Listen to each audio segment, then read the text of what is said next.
You are listening to Rabbi Aryeh Wolbe of Torch in Houston, Texas. This is the Parsha Review Podcast. All right, welcome back, everybody, to the weekly Parsha Review Podcast. This week's Parsha focus, Parshas Vayishlach, and it is a whirlwind of all of the incredible stories of Yaakov and Esav and their interaction and the fight that Yaakov has with the angel. And I urge you all to please listen to the Parsha review of this week's Parsha so you can get the full summary of what happens in this week's Parsha. But I want to point out one area of focus that I think is so essential, the struggle. There is a constant story in this week's Parsha of the struggle. What's the struggle? The struggle between Yaakov and his brother, the struggle between Yaakov and the angel.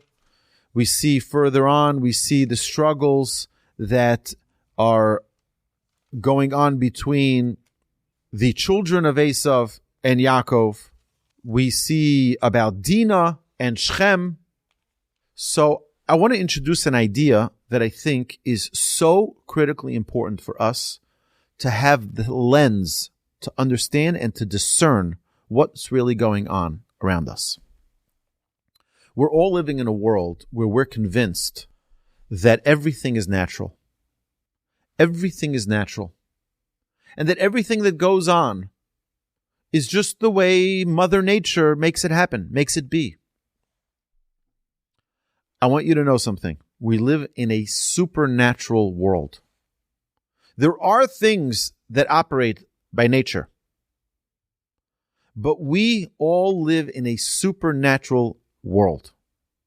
I want to share with you a quick story I saw from a father who lived in one of the kibbutzim surrounding Gaza. And on October 7th, I saw the video of him talking about his experience, where he says what happened is that they saw right outside their window, they saw these terrorists coming towards their house. He put his family into the mamad, which is the secure room. And he said to his children, he said, we have one thing that we need to do. And that is to say the Shema Yisrael. He said the entire family, and it's not a religious family, not a Torah-observant family at the time. The entire family, on top of their lungs, scream out, Shema Yisrael, Hashem Elokeinu, Hashem Echad. He said, and the terrorists tried first shooting at them, then throwing grenades, because they knew there were people inside. He said, every time they threw a grenade, the grenade didn't make it through the window. It bounced back for some reason and didn't explode. He says that at a certain point, he saw that there was quiet. And he peeks out the window and he sees that all of these terrorists took off their shoes and started praying. So he asked, inquiring after the story, he inquired, why did they take off their shoes? They pray with their shoes on usually. He says they take off their shoes when they see supernatural things. Now, we're not talking about angels here. We're talking about terrorists.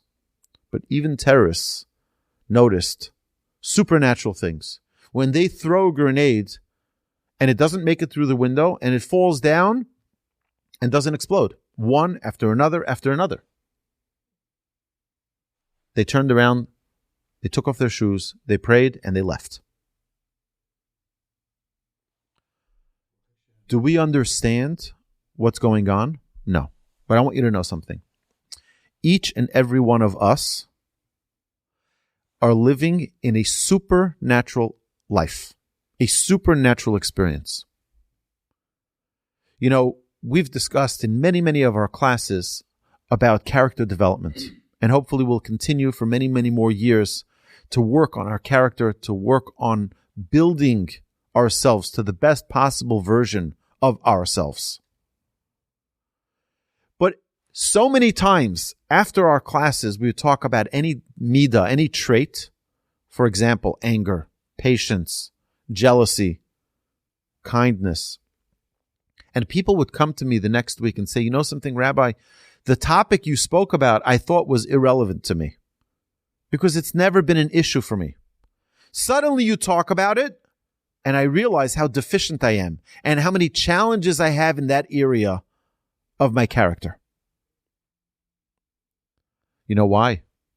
Because we woke up a certain part of that being within us. When we wake up that part of ourselves, for example, anger. I never knew anger existed, but I woke it up. And now Hashem says, I'm going to test you. I'm going to bring supernatural tests your way. Things that you're not attuned to, perhaps. And you need to wake up yourself to overcome it. To face those challenges head on.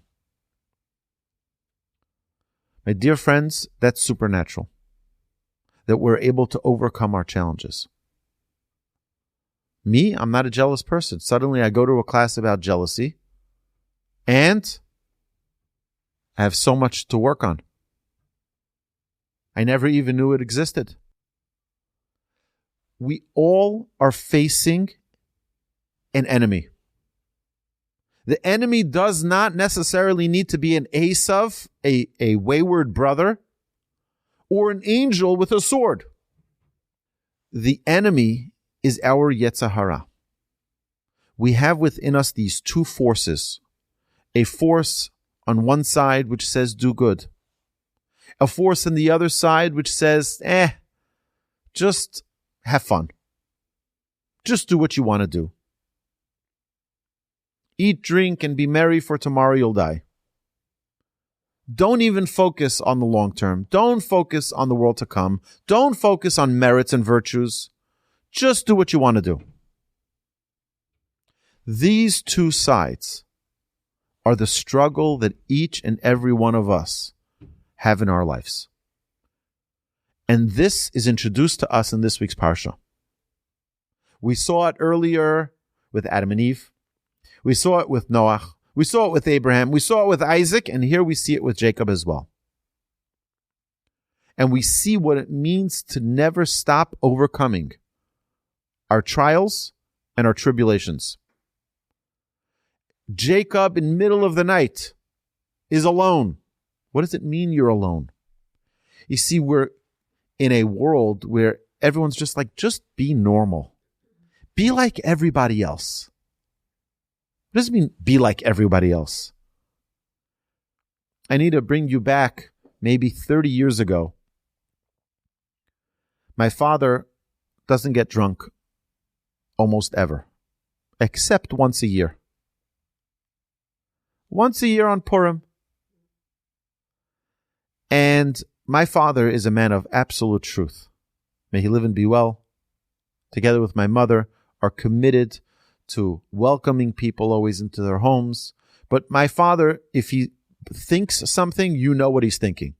He says it unfiltered, with no buffers, with no bumpers. It's just raw truth. So I remember my father, Purim, drunk. And you know what the Talmud says about someone who's drunk? Nichnas yayin yatsa sod. You want to know the truth about a person? See them when they're drunk. You'll know everything. And my father is like the peak of truth is every day. On Purim, it's on steroids. So my brother was, I guess at that time, one of my older brothers was at that time in a challenging state of his adolescence. And my father says to him, you don't understand something. Again, my father is drunk at the time. So it's unfiltered truth. He says, one day, we're all going to die. And that day, we're going to be standing in front of the Almighty in the heavenly court. And we're going to say, What do you mean, why did I do that?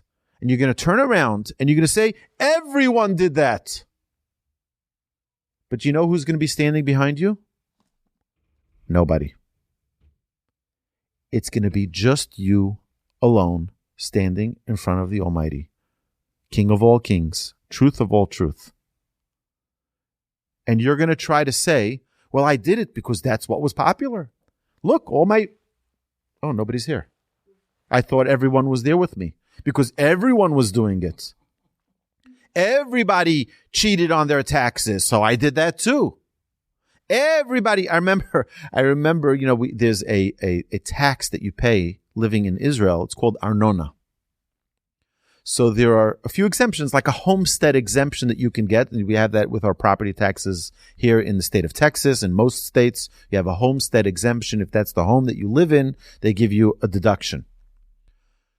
In Jerusalem, you have a couple of different deductions that you can qualify for. One of those deductions is if you make a low income. Now, I was just at that when I was married and living there with my wife. We were young, and I was made just above that threshold. But it was, I can just as easily say that I was below the threshold. Nothing would, it's just my honesty. So I asked my rabbi, it's a lot of money you're going to have to pay in the taxes. It's a significant discount that I would be qualified for if I just adjusted those numbers. Oh, just a little bit. Tweaked it a little bit. So I asked my rabbi, am I allowed to do that? So this was his answer. He says, if you hold like the opinion that you're allowed to lie, cheat, and steal, then you're allowed to do it. But if you hold like the opinion that you're not allowed to lie, cheat, and steal, then you're not allowed to do it. Obviously, the Torah says you're not allowed to do that. We're not allowed to cheat, lie, and steal. And we have to understand that, everyone does it. Doesn't justify anything. Because we have to know that we are alone, just like Jacob was alone with that angel. Vayivaser Yaakov levado. He was alone.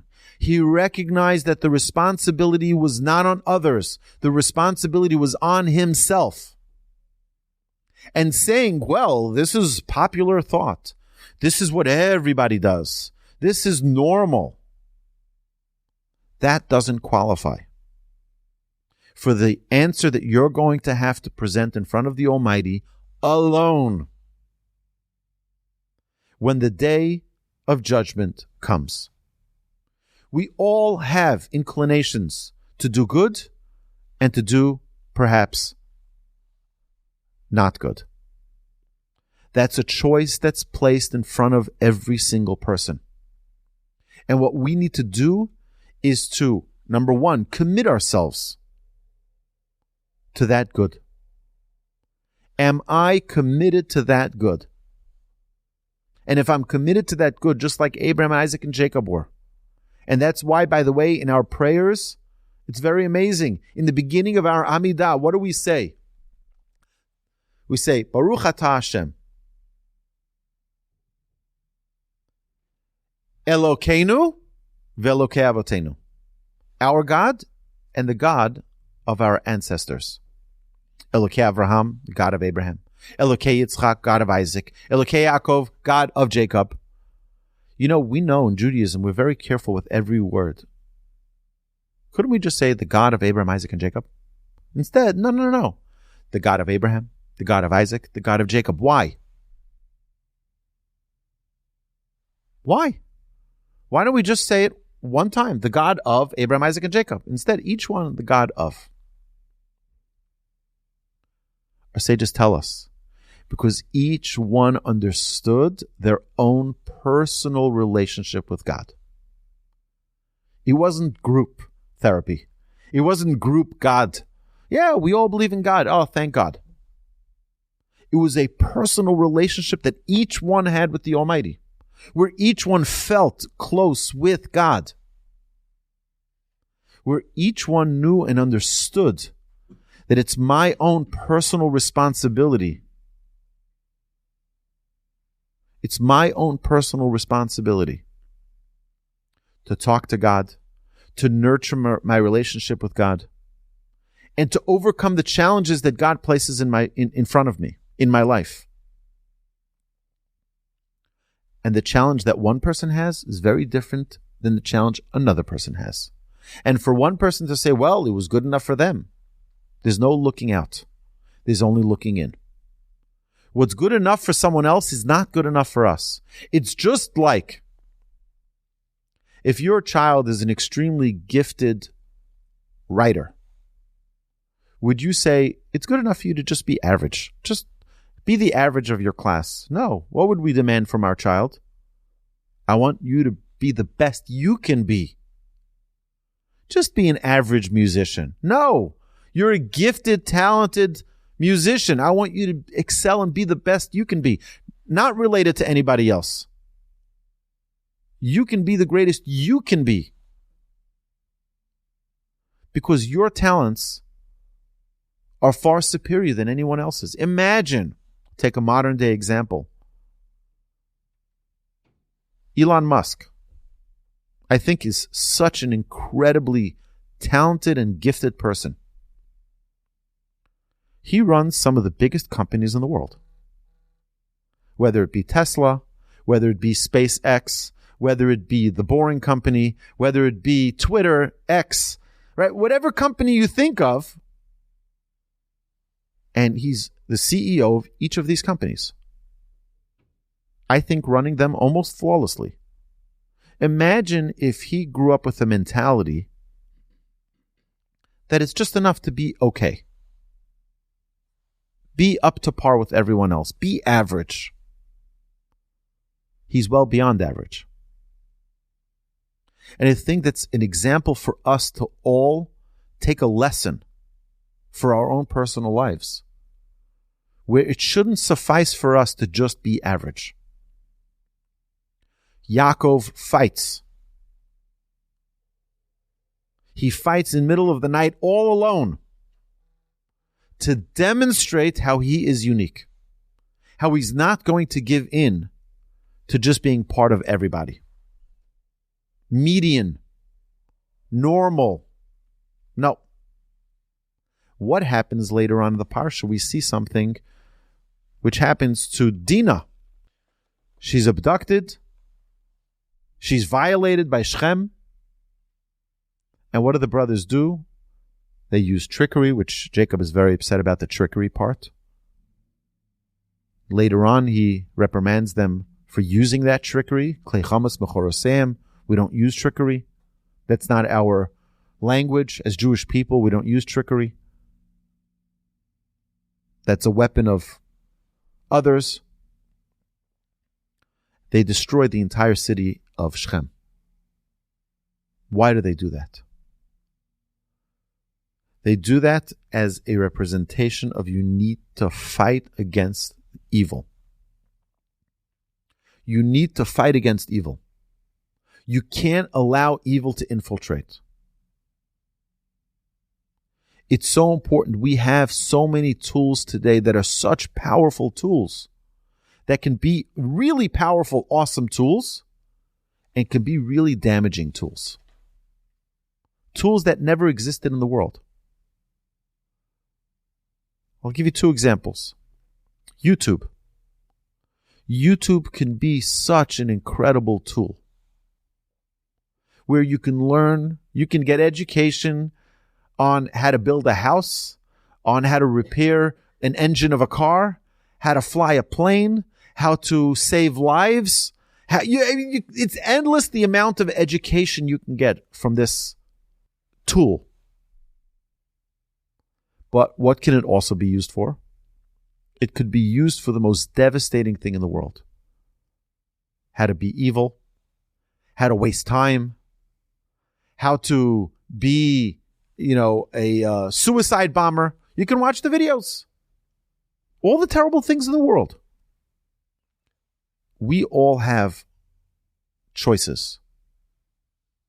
We all have struggles. And that is this week's Parsha. This week's Parsha is recognizing that we have a choice to make. Do we just say mediocrity is enough and I'm fine with it?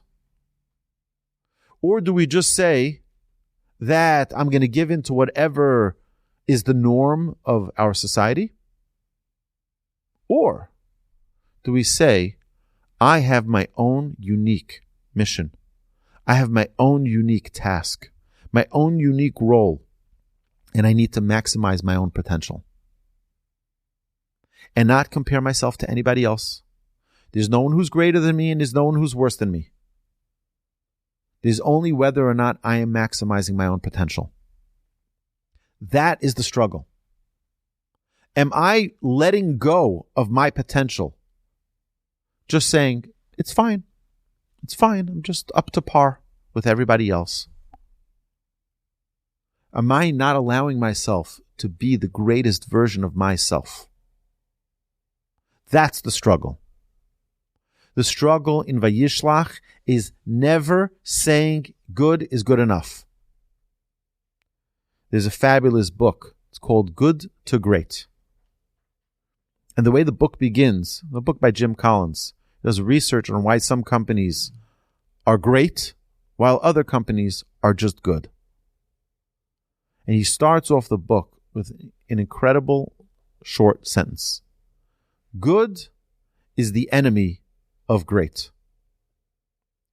If being good is what you want, you'll never be great.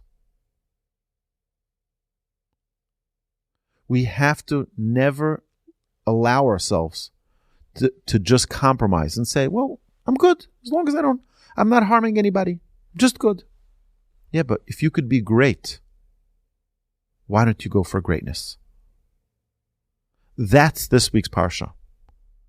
Is where we're ready to fight to be great. To fight not an enemy, the enemy within that says, it's good enough, it's fine, just leave it. You don't have to be the greatest. You don't have to be perfect. You don't have to be. We need to push ourselves to say, you know what? I'm not going to sell myself cheap. Everybody's doubting me. I'm not doubting me. I know that I can do it. These are, I think, the most important things that we can take out, the most important message that we can take out of this week's Parsha is let's not sell ourselves cheap. As human beings, my grandmother of blessed memory, I once sat with her. I had a long conversation with her, asking her about her home when she grew up in, at the time was Lithuania. Today it's already, I think, part of Poland. Maybe it still is part of Lithuania. But I asked her, what was the environment in your house? She said it was an environment of greatness. We didn't fight about little things. There was no talk about small things. Because a human being is so great, is so powerful, is so capable. Sometimes kids argue about little things. Oh, you took my thing, right? And they have these little quarrels. She said there was none of that in her house. There was a concept of something called Gadlut-Ha-adam, the greatness of mankind. You're so great, you're so capable. You want to know the lowest of mankind? Road rage. Road rage is an example. So what's going to happen? So they cut you off. They'll get there, 10 seconds before you. So what? So what's the problem? It's an unbelievable thing. It's okay. So go ahead. Please go ahead. You don't have right of the way, but I'll give you right of the way. Be greater. But we're not challenged in our culture to just be great. Be giving. Be generous, be kind, beyond what you think you're capable of. My dear friends, this week's Parsha is a great message to overcome being small. Overcome just being good. Go for being great. My dear friends, have a great Shabbos.